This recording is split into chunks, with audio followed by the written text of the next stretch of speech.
मेघालय एमती गोटे गाँ अच्छी जो गाँव में आपड़ छोट छोट पिला हूँ बा लोक हूँ ना शुणिले आश्चर्य होइजिबे।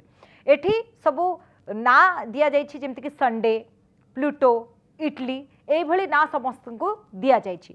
तेबे काहेकि दिया जाइछि एमती गोटे ना तेबे ए गाँ कर तेबे ए गाँ रे एमती विचित्र ना को लेकी एबे जोरदार चर्चा। मेघालय खासी पहाड़ जिले में अवस्थित गोटे गाँ हेउछि उमन्यू तामर इलाका। एठाकार लोक माने निज पिलांक ना एमिति रखिछन्ति जहाको शुणिले आपनको हस लागिबो। एठी पिलांक ना हेउछि Italy Argentina Sweden Indonesia France एवं अमेरिका भली देशर ना एठी पिला माननको दिया जाइछि। केवल सेतिकि नुहे प्रॉमिस लैंड होली लैंड एवं जेरुजेलम नाम रे भी लोक माने एठी निज पिलांक नामकरण करछन्ति।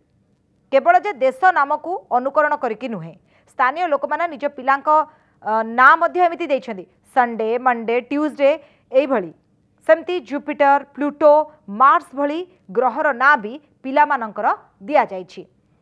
तेबे बांग्लादेश सीमावर्ती गाँटी केवल लोक मानक ना को नेकी ही बेस प्रसिद्ध।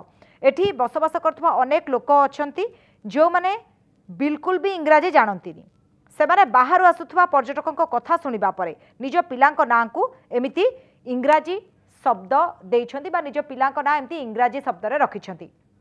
इंग्राजी जानंतिनी किंतु आपण सेठी पहुँचले आश्चर्य होइजिबे कारण जेमिति ना आमे दौ सेई भली ना नाही। विभिन्न ग्रहर ना विभिन्न देशर ना सप्ताहर ना बा विभिन्न बारर ना मध्य दिया जाइछि जेमति कि संडे मंडे एई भली ना। तो ये विचित्र ना पाई मध्य गाँटी आखपाखे बेस प्रसिद्ध। एमिति कि जो पर्यटक माने आसंती एई गाँटी एई ना पाई गोटे मुख्य आकर्षण मध्य पालटि थाए।